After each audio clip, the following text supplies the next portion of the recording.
जय हिंद। सबसे पहले एक वार्निंग भैया, पाकिस्तान के लोग इस वीडियो को न देखें तो ही अच्छा है, क्योंकि इस वीडियो में हम बताएंगे कि कैसे हमारे भारत के वीर सिपाहियों ने, दो सैनिकों ने मिलकर पाकिस्तान के 93,000 फौजियों को घुटने टिका दिया था और दुनिया का सबसे बड़ा हार हुआ था और भारत के 2 सैनिक मारे गए थे लोंगेवाला में। हम इस वीडियो में बताएंगे कैसे PNS गाजी को डुबा दिया गया। ये भी बताएंगे कि चाइना पाकिस्तान का इतना बड़ा दोस्त बनता है, लेकिन 1971 में क्यों नहीं बचा पाया, न चाइना बचा पाया और न ही अमेरिका बचा पाया। इस वीडियो में हम A to Z बातें करेंगे। अगर आप इस वीडियो को कंप्लीट देख लेते हैं तो कोई भी पाकिस्तानी की हैसियत नहीं होगी कि आपसे आंखें मिला सके, इसलिए इस वीडियो को देखते रहिएगा। यदि आप राष्ट्रवादी, अगर आप भारतीय हैं तो ही इस वीडियो को देखें। पाकिस्तानी और बाहर के चाइनीज वगैरह लोग इस वीडियो को न देखें, ये उनके लिए एक तरह का वार्निंग है, क्योंकि इसमें हम भारतीय सेना के हर उस वीर गाथा को बताएंगे जो एक हर भारतीय सुनना चाहता है। A to Z उस बातों को बताएंगे। पाकिस्तानी इस वीडियो को क्यों ना देखें तो भैया आप देख लीजिए यहाँ क्यों ना देखें, क्योंकि हम आज चर्चा करने वाले हैं इसकी, और इसका नक्शा किससे मैच करता है आप देख रहे हैं। If you don't believe then go on Google. भाई किससे मैच करता है तो आप तो समझ में आ गया, भाई बुरा नहीं मानिएगा आप लोग। ध्यान से समझिए, जब भारत पाकिस्तान का विभाजन हुआ तो उसी समय पाकिस्तान 2 भाग में था। एक इधर वाला जो एरिया है इसे हम लोग कहते थे पश्चिमी पाकिस्तान, जो मेन पाकिस्तान का एरिया है, और ये जो आज आप बांग्लादेश देख रहे हैं ये बांग्लादेश नहीं था, बल्कि ये उस वक्त पूर्वी पाकिस्तान था। पूर्वी पाकिस्तान के लोग बंगाली भाषा को बोलते थे। पाकिस्तान के लोग इन लोगों को बड़ा भद्दे मजाक करके बोलते थे, कहते तुम लोग गधे हो, कुछ नहीं जानते हो, किसी काम लायक नहीं हो, यूजलेस हो लोग, तुम लोग छोटे हो, काले हो, मतलब उल्टा सीधा मजाक कर रहे थे। पश्चिमी पाकिस्तान के लोग इधर के लोगों को पसंद नहीं करते थे। हो गया नहले पे दाला 1970 में। 1970 में इस पूर्वी पाकिस्तान के शेख मुजीबुर रहमान चुनाव जीत गए और वो यहाँ के प्रधानमंत्री के पद के चुनाव जीत गए। अब यहाँ की आर्मी ने क्या किया, उनको शपथ नहीं दिला रहे थे, इसलिए 70 के चुनाव जीतने के बाद शेख मुजीबुर रहमान जब देखे कि ऐसा है तो उन्होंने अपना भाषण दिया 7 मार्च को और कहा कि अब हम इस पूर्वी पाकिस्तान को एक अलग देश बनाएंगे जिसका नाम रहेगा बांग्लादेश। इस भाषण के वजह से आर्मी ने, पाकिस्तान की आर्मी ने 25 मार्च 1971 को गिरफ्तार करके अब पश्चिमी पाकिस्तान में अरेस्ट करके बंदी बनाकर रख दिया और यहां पर जुल्म करना चालू कर दिया। कहां पर भाई, तो पूर्वी बंगाल में, पूर्वी पाकिस्तान में, पूर्वी बंगाल में नहीं, पूर्वी पाकिस्तान में इन्होंने जुल्म करना चालू कर दिया। शेख मुजीबुर रहमान के गिरफ्तारी के विरोध में यहाँ मुक्ति वाहिनी नाम कर एक विद्रोही गुट तैयार हो गया था, लेकिन पाकिस्तान के, पश्चिमी पाकिस्तान के लोगों ने इस पूर्वी पाकिस्तान पे इतना भयानक जुल्म किया कि इस पूर्वी पाकिस्तान में इस पश्चिमी पाकिस्तान के लोगों ने यहाँ पर 30 लाख लोगों को कटवा दिया। 30 लाख लोगों को कटवा दिया। 4 लाख महिलाओं का बलात्कार कर दिया। अपने देश के 4 लाख औरतों का रेप किया। यहाँ पे इतना भयानक वो दृश्य है कि अगर हम उसको YouTube पे दिखा देंगे ना तो YouTube हमारे ऊपर क्लेम करेगा, भैया आप ये सब इतने भयानक दृश्य नहीं दिखा सकते। आप अंदाजा लगाइए इनकी क्रूरता का। ये अपने देश पर इतना भयानक जुल्म कर रहे हैं। इतना भयानक जुल्म किया इन लोगों ने कि शेख मुजीबुर रहमान की गिरफ्तारी के बाद इस जुल्म का नतीजा ये हुआ कि अप्रैल 1971 तक भारत में यहां से लोग भाग के आ गए कि भैया हम जिंदा रहेंगे तब तो, और यहां 10 लाख लोग भारत में आ गए शरण लेने के, भैया हमको बचाइए। तो इंदिरा गांधी जानती थी कि जब तक यहां शांति नहीं होगा तब तक ये लोग वापस नहीं जा सकते थे, और शांति का एक ही था कि यहाँ पे घुस के इनको मारा जाए ताकि ये पश्चिमी पाकिस्तान वाले लोग यहाँ पर सुधर सके। तो इंदिरा गांधी ने इसके लिए बात की जनरल फील्ड मार्शल मानेकशॉ से। उन्होंने सेना प्रमुख मानेकशॉ से कहा, सैम मानेकशॉ से, कि आप अभी युद्ध कीजिए, हम आदेश देते हैं आप अभी युद्ध कीजिए बांग्लादेश पे, हम अपने पड़ोसियों को इस तरह मरते नहीं छोड़ेंगे, आप इस पे हमला कीजिए। उस समय ये पूर्वी पाकिस्तान था। मानेकशॉ ने कहा कि हम हमला नहीं करेंगे। कही अरे क्यों? कहा कि आप महीना देख रही हैं, अप्रैल का महीना है। अप्रैल के महीने का मतलब बरसात का दिन सर पे है, और बरसात के समय पूरब का हाल क्या होता है, एकदम भयानक बाढ़ आ जाती है। और उन्होंने एग्जाम्पल भी दिया कि सिकंदर की फौज भी हाथी लेके आई थी और कीचड़ में फंस गई थी कि अगर यहाँ हम लड़ जाते हैं तो यहाँ बरसात रहेगा, हम यहाँ उलझ जाएंगे, ये एरिया सूखा रहेगा, चाइना का ऊपर से एरिया सूखा रहेगा, ये हमला कर देंगे, हमको 3 ओर से लड़ाई लड़ना पड़ेगा। मानेकशॉ ने इंदिरा गांधी से कहा कि आप 2-3 काम कर लीजिए। कब तक के लिए? कि नवंबर तक हम लोग युद्ध नहीं करेंगे, लेकिन अप्रैल से नवंबर के बीच में हम अपने सैनिकों को इस एरिया में लड़ने के लिए ट्रेनिंग दे सकते हैं। मुक्ति वाहिनी, उसको हम ट्रेनिंग दे सकते हैं। और इसी में 1971 में हमारी जो थी भारत और रूस की एक समझौता पर हस्ताक्षर हो गया। अब हम लोगों ने पाकिस्तान को एक बारूद के ढेर पर बैठा दिया था। इंतजार था तो इस बात का कि उस बारूद में एक चिंगारी की और पाकिस्तान तबाह हो जाता। इत्तेफाक देखिए, उस बारूद के ढेर पर खुद चिंगारी जलाई पाकिस्तान ने। कैसे? तो समझिए कैसे। हम लोग का था कि इधर हम लोग ऑफेंसिव हो जाएंगे, मतलब इधर भयानक हमलावर हो जाएंगे, और इधर हम लोग डिफेंसिव रहेंगे, मतलब इधर कम हमला करेंगे, ताकि हम लोग का मेन मकसद पाकिस्तान से युद्ध नहीं था। हमारा मेन मकसद था हमारे अपने बांग्लादेशी भाइयों पर जो जुल्म हो रहा था, जो उनकी बहनों को रेप हो रहा था, इतना भयानक किया था वहां पर पाकिस्तानियों ने कि बाप के सामने बेटी का रेप करते थे, और उसके बाद बाप को मार के कहते थे तू भी रेप कर। इतना मतलब मानवता पूरी खत्म कर दिया गया वहां पर। तो भारत ने कहा कि इधर हम डिफेंसिव रहेंगे। पाकिस्तान को यह खबर लग गई कि भारत ना इधर कमजोर है। अरे भैया, इधर हम कमजोर थोड़ी हैं, इधर कम सैनिक रखे हैं और इधर हम भयानक रखे हैं, तो इसका मतलब ये थोड़ी है कि हम कमजोर हो जाएंगे। भैया कहा जाता है ना कि सोनार के घर का कचड़ा भी बनिया के बादाम से महंगा बिकता है। देखिए, हम लोग ठंडी का इंतजार ही कर रहे थे कि पाकिस्तान ने गलती कर दिया। उसने 3 दिसंबर को अचानक हमला कर दिया श्रीनगर पे, पठानकोट पर, चंडीगढ़ पर, यहाँ पर आगरा हवाई अड्डे पर तबातोड़ हमला कर दिया। एयरफोर्स का इतना भयानक हमला पाकिस्तान का भारत पर हुआ कि भारत देखते रह गया। धड़ पाकिस्तान की जहाजें एंट्री मार गई सब भारत में, उसकी एयरफोर्स एंट्री कर दी। इतना भयानक हमला था, इतना भयानक कि भारत का एक भी सैनिक नहीं मरा। समझ रहे ना कितना भयानक हमला था। अरे भाई, आप यहाँ पर घुस जाएंगे हमारे देश में तो क्या हो जाएगा भैया? मूस मोटैयन लोढ़ा हुई, हाथी घोड़ा थोड़े हुई। भारत तो इसी का इंतजार कर रहा था। देहात में कहावत कहा जाता है कि रोए के रानी तले अखिए खुदा गई। भैया हम प्लाने कर रहे थे कि हमला करने के लिए कि आप हमारे पे हमला करिए दीजिए। अब विश्व का भी दबाव नहीं आएगा हमारे ऊपर कि भैया हमला तो आपने किया है, अब हम लोग छोड़ेंगे नहीं। भारत एकदम दृढ़ निश्चय कर लिया। इसी बीच पाकिस्तान को एक खतरनाक खबर लग गई। क्या थी खबर भाई? तो देखिए, पाकिस्तान को खबर लगी कि भारत की ज्यादातर फौज इस पूर्वी पाकिस्तान की ओर डिप्लॉयड है, और यहाँ राजस्थान के जैसलमेर जिला में एक जगह है लोंगेवाला। उस लोंगेवाला में केवल और केवल 120 फौजी हैं। और अगर पाकिस्तान ने सोचा कि 120 फौजियों को हम रातों रात मार देते हैं, तो उस समय एयरफोर्स रात में लड़ाई नहीं कर सकती थी, इसलिए इन्होंने लोंगेवाला में एंट्री मार दी। पूरी भयानक टैंक लेकर, फौज लेकर, इन्फेंट्री लेकर, और उसको वो लोग लोंगेवाला में घुसने के लिए चल दिए। और लोंगेवाला में भारत के पास केवल 120 सिपाही थे, केवल 120, और उन पर वो हजारों की संख्या में टूट पड़े। लेकिन घबराना नहीं चाहिए, क्योंकि चींटियां तादाद में कितनी भी क्यों ना हो जाए, गन्ना घसीट के नहीं ले जा सकती हैं। लोंगेवाला में जो ड्यूटी थी उस समय कुलदीप सिंह चांदपुरी जी का। कुलदीप सिंह चांदपुरी सरदार हैं, आप देखे होंगे बॉर्डर मूवी में इनका रोल सनी देओल ने किया है। अब ये कुलदीप सिंह, ये भैया पंजाबी सिख, अब ये लोग 1.25 लाख से नीचे कुछ सोचते ही नहीं है। चिड़िया नू में बाज लड़ावा, गिदड़ नू में शेर बनावा, और 1.25 लाख नू एक लड़ावा, तब गोविंद सिंह नाम रखावा। खबर आया कि आपसे जो लड़ने आ रहे हैं ना पाकिस्तान की ओर से, वो ब्रिगेडियर तारिक मीर आ रहा है। उसके पास टैंक है, 2800 फौज है, बहुत ही तेज रफ्तार से आ रहा है। आपके पास केवल 120 जवान है कुलदीप सिंह, आप पीछे हट जाइए, आप पीछे हट जाइए, क्योंकि आपको हम ना, आप बहादुर हैं इसमें नो डाउट, लेकिन आप कैसे लड़िएगा उतनी भयानक फौज के पास यहाँ? उन्होंने कहा खालसा सिख है, नहीं हट सकते हम दिखा देंगे कि हम 120 भी उन पर क्या पड़ेंगे, भारी पड़ेंगे। इनके पास ना ही टैंक को उड़ाने के लिए कोई संसाधन थे, टैंक को मारने के लिए एक जीप पर लगा हुआ छोटा सा तोप था, और इनके पास 3 ठो माइंस लगे थे। माइंस समझते हैं आप लोग? टैंक जो होता है ना बम, उसको उड़ाने के लिए माइंस लगाए जाते हैं। तो देखिए ध्यान से, ये है माइंस, ये माइंस होते हैं। इस पर अगर टैंक चढ़ता है ना तो टैंक ब्लास्ट कर जाता है। तब इन्होंने दिमाग लगाया। इन्होंने क्या किया, जो खाली रेगिस्तान था ना उसमें ना आगे की ओर 3 ठो ओरिजिनल माइंस को लगा दिया, और जो खाना खाने वाला टिफिन होता है ना 4 खंदे वाला, इसे उस टिफिन को इन लोगों ने रातों रात ना बिछा दिया। ऐसे लाइन से, देखिए लाइन से पाकिस्तान की टैंक आई तो शुरुआत में तो भैया ओरिजिनल माइंस था, धड़ाम से लगा, पाकिस्तान की टैंक उड़ गई। पाकिस्तान का एक टैंक उड़ा, फिर दूसरा उड़ा, तीसरा उड़ा। पाकिस्तानी एकदम डर गए सब। ब्रिगेडियर तारिक मीर कहे कि भैया यहाँ तो माइंस लगा के रखा है इन लोगों ने, एक काम करो इंजीनियरों को बुलाओ, पूरा माइंस निकालो।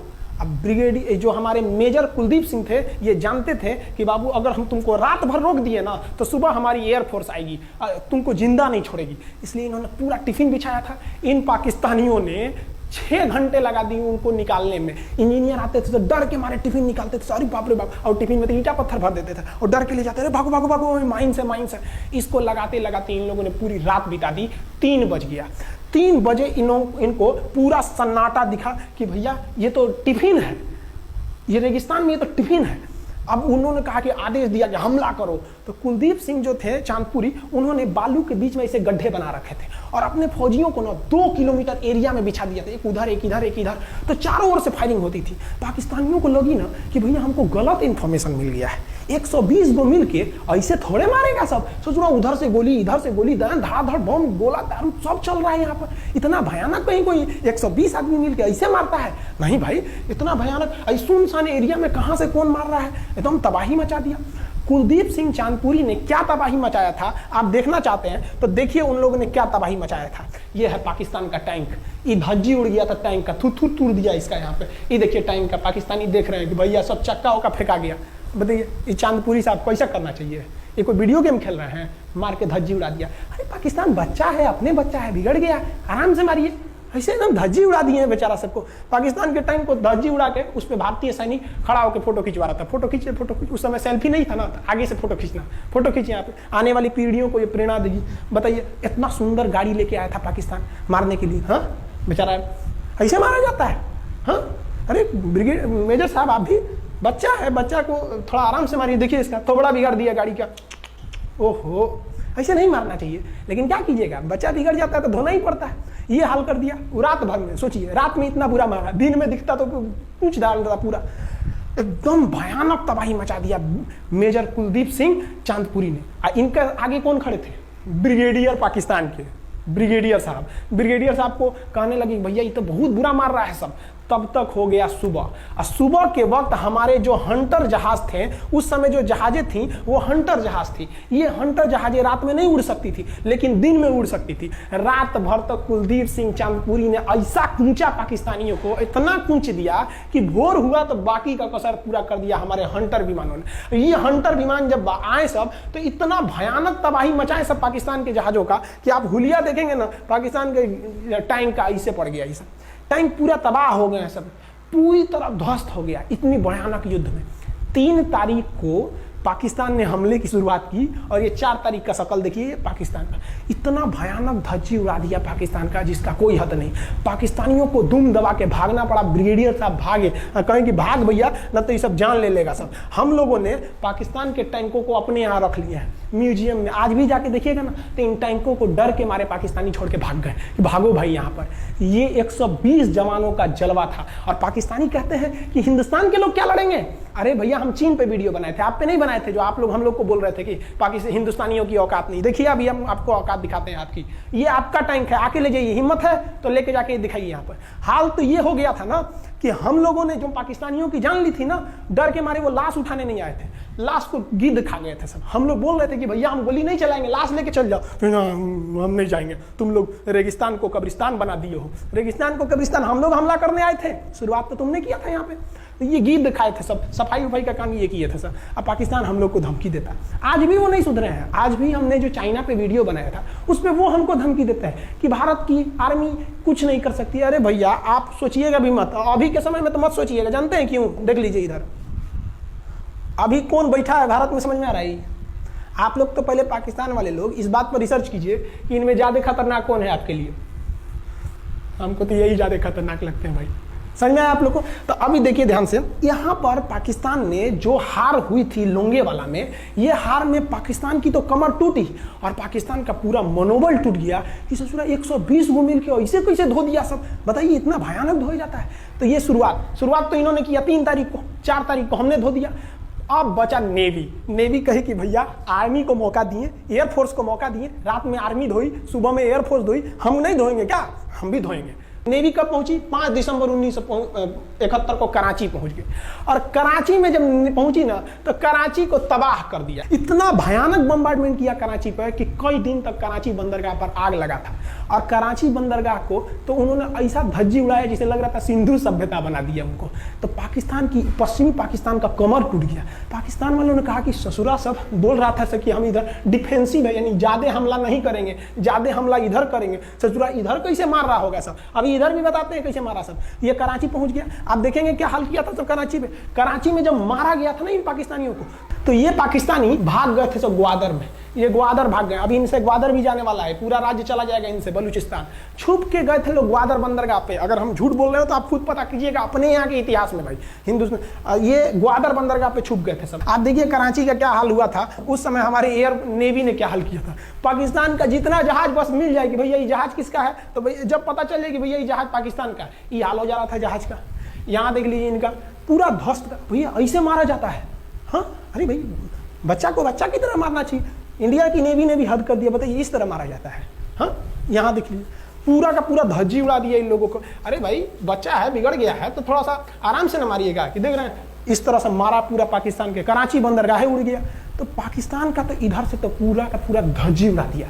अभी शुरुआत हुई युद्ध के केवल 2 दिन हुए हैं, आप दिल थाम के रखिए, अभी युद्ध लंबा चलने वाला है। 3 दिसंबर को स्टार्ट किए, 4 दिसंबर को हम लोग लोंगेवाला धो दिए, अब 5 दिसंबर को कराची। अब पाकिस्तान ने ना भारतीयों को तबाह करने के लिए, भारत का सबसे खतरनाक जहाज था INS विक्रांत। INS विक्रांत को बर्बाद करने के लिए ना इसने यहां से भेज दिया INS PNS गाजी को। गाजी एक पनडुब्बी थी, उसको आदेश दिया गया कि जाके मार के आओ, किसको, विक्रांत को, क्योंकि अगर विक्रांत जहाज डूब जाता तो वाकई उस समय हमको युद्ध जीतने में बहुत दिक्कत आ जाती। तो ये गाजी कैसे डूबा, इसको हम लोग एक खराब जहाज से मार दिए। तो अब इधर समझते हैं कि जब उधर इतना भयानक धोए तो इधर कितना बुरा धोए होंगे, इसको बारे में हम लोग समझते हैं।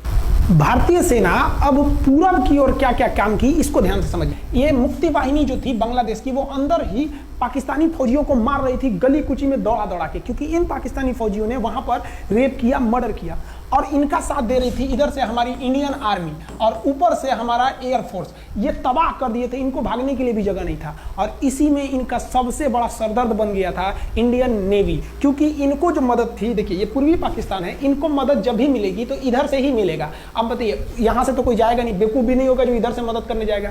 रास्ते में ही एयरफोर्स मार के गिरा देती थी, ट्रक वगैरह जाएगा नहीं, तो नेवी से ये इन लोग मदद देते थे। भैया यहाँ पे जो इनके फौजी लड़ रहे थे उनको खाना पीना भी खत्म हो गया था। अब इनको बर्बाद कर दिया भारत। INS विक्रांत, INS विक्रांत उस समय का बहुत बड़ा जहाज था इस साउथ एशिया के देशों का, और यहाँ से उस इतना बड़ा जहाज था कि उसके ऊपर से लड़ाकू जहाजें उड़ती थी।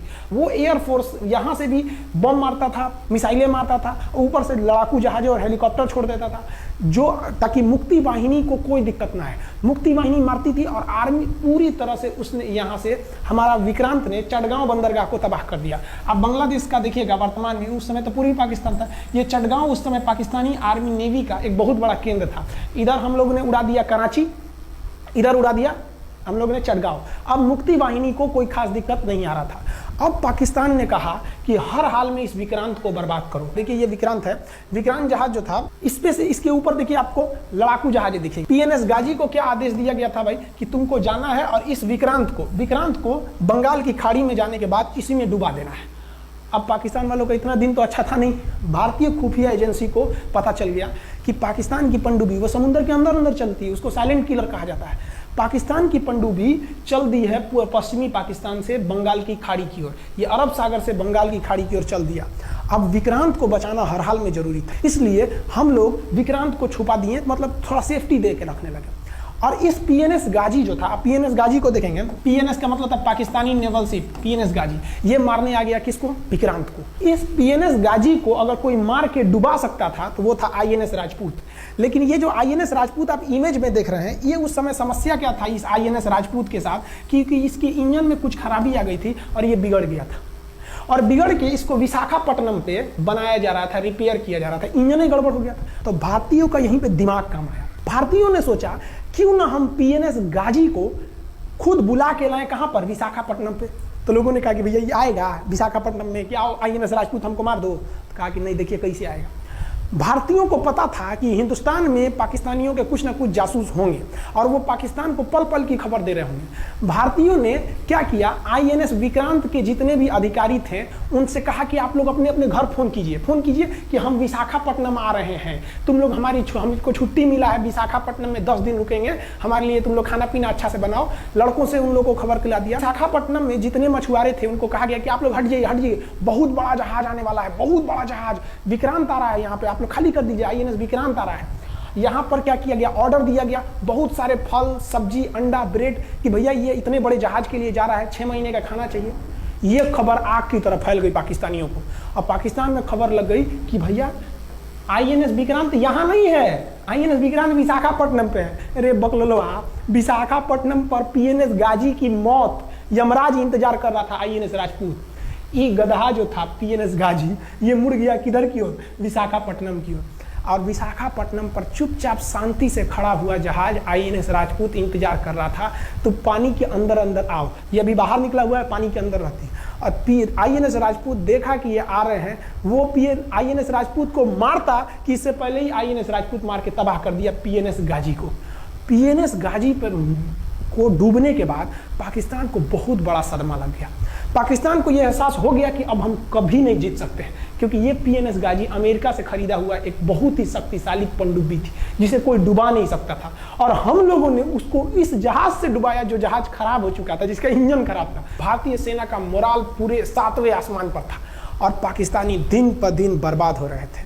अब पाकिस्तानियों को लगा अब क्या करेंगे, तो पाकिस्तानियों ने अमेरिका में फोन किया, भैया आप कुछ कीजिए। तो अमेरिका ने ना यूएनओ में मुद्दा उठा दिया, यूनाइटेड नेशन ऑर्गेनाइजेशन, इसकी जो सिक्योरिटी काउंसिल है, सुरक्षा परिषद, इसमें कह दिया पूर्वी पाकिस्तान पर जुल्म कर रहा है, मार रहा है।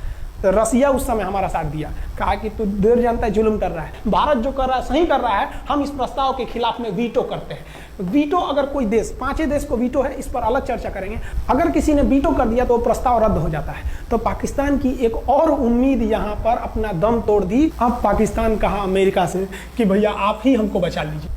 तो अमेरिका ना पाकिस्तान की ओर से भारत पर हमला करने के लिए अपना सबसे खतरनाक जहाज भेज दिया, 7वां बेड़ा। देखेंगे 7वां बेड़ा को, अगर इतना भयानक था 7वां बेड़ा, ये अमेरिका का साथ अकेले चलता ही नहीं था, इतनी पूरी फौज के साथ, नेवी के साथ चलता था। ये किस लिए आया था, विक्रांत को डुबाने के लिए, और इसका साइज विक्रांत से डबल था, इसके आगे विक्रांत नहीं टिक पाता। अब इंदिरा गांधी भी टेंशन में रह गई ले। तब उस समय इंदिरा गांधी को याद आया कि भैया हमारा एक और तो हम समझौता करके आए हैं, अगर अमेरिका पाकिस्तान का साथ दे सकता है तो रूस से हम भी तो समझौता करके आए हैं। तो भारत ने रूस को कहा कि भैया अमेरिका इतना भयानक 7वां बेड़ा भेज दिया, आप हमारी मदद कीजिए। तो रूस ने कहा टेंशन क्या लेते हो, देखो हम बोलते हैं। रूस ने परमाणु पनडुब्बी भेज दी और रूस ने अपना 40वां बेड़ा भेज दिया। आप देखेंगे ये रूस का 40वां बेड़ा है, ये अपने भारी भरकम जहाजों के पूरे ग्रुप के साथ चल दिया, कहा कि चल भैया देखते हैं तुमको कौन मारेगा भारत को। और अमेरिका को सीधा कह दिया कि भैया विक्रांत पर अगर आपने हमला किया तो ये हमला हम रूस पर हमला मान लेंगे। यहाँ पर खड़ा था भारत का विक्रांत और उसकी सपोर्ट में खड़ा था रूस का 40वां बेड़ा। और रूस ने यमन से अपनी एयरफोर्स को भी कह दिया था कि भैया तुम भारत की देखभाल करना। तो भारत की सुरक्षा के लिए इतने लोग, और अमेरिका अपना 7वां बेड़ा लेके यहाँ मुंह देख रहा था, और ब्रिटेन ने भी अपने ईगल नाम के बेड़ा को भी भेज दिया था। तो ये 2 लोग हमारे खिलाफ आ गए थे लड़ने के लिए कि अब बताइए, हम लोग बांग्लादेश की भलाई सोच रहे थे, और अमेरिका का 7वां बेड़ा और रूस का ब्रिटेन का ईगल हम लोग के खिलाफ था, और हमारा अपना विक्रांत और रूस की एयरफोर्स और उसकी 40वां बेड़ा हमारे साथ थी। ये पूरी तरह से बाउंड्री बना दिया था 40वां बेड़ा। 40वां बेड़ा का कहना था कि भैया हमारे जहाज पर ऑटोमेटिक मिसाइल लगी है, तुम अगर इधर आओगे तब मार देंगे तुमको ऐसे ही।